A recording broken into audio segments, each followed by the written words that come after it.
गीतांजलि भी हमारे साथ बनी हुई है। गीतांजलि, अब आपको ये जो पूरा मामला है, ये आपको किस तरह से आपको दिख रहा है? क्योंकि सीधे तौर पर इस मामले से यहां पर किस तरह से इस मामले में भाई इंदौर की एक लड़की सिंपली ग्रेजुएट कंजर्वेटिव फैमिली से वो पूरी शिलोंग तक की पूरी साजिश रच लेती है। पति की हत्या, कम ही दिन शादी को हुए हैं, मतलब हत्या से पहले किस तरह से मंगलसूत्र वहां छोड़ना, फिर उसके बाद जाकर जो हत्यारे जो उसके साथ और दूसरे लोग शामिल हैं उनसे पूरा कोऑर्डिनेट करना।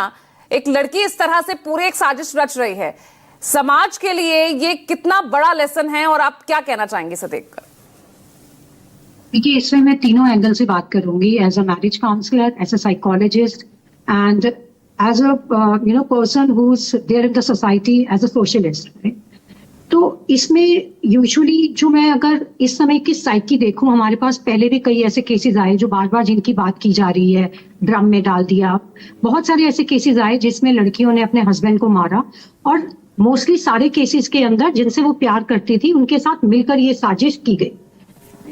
तो ये समाज में हम बात करते हैं कि ये कहाँ जा रही है, तो मैं ये भी याद दिलाना चाहूंगी कि कुछ चीजें नई नहीं है। आज से 50-60 साल पुराने फूलन देवी भी इसी समाज में हुई हैं, और उनके साथ भी क्या हुआ था कि उनकी शादी हुई थी, वो एब्यूजिव मैरिज थी, और उसके बाद वो जब इस तरीके से अबक्ट की गई और जो उनके ऑपरेशन से जो एक बाहर निकला एग्रेशन, वो हम सब ने देखा है।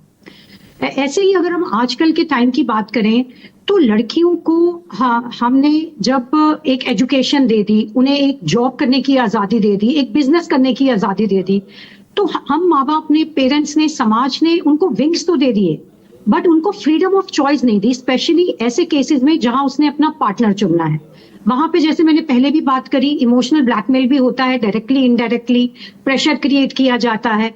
तो आपने एक बच्ची को विंग्स दे दिए, बट फिर उसके जो उड़ान है वो सीमित कर दी, उसको आपने काट दी। उसके कारण जो ये ऑपरेशन और सप्रेशन हो जाता है, उससे एक क्रिमिनल माइंड का जन्म होता है।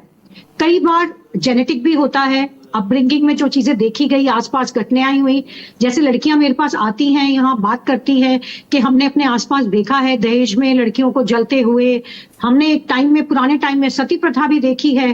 तो लड़कियां ये सब चीजों से सामने आ रही हैं, रेप के केसेस भी देखे हैं, तो उनके अंदर एक पहले से एग्रेशन है, एक वायलेंस है कि हमने अपने साथ कुछ गलत नहीं होने देना। बट वहीं पे कहीं पे एक बिलीफ सिस्टम भी है कि हम पेरेंट्स के अगेंस्ट कैसे जाएं, समाज क्या कहेगा, एक समाज का डर भी है।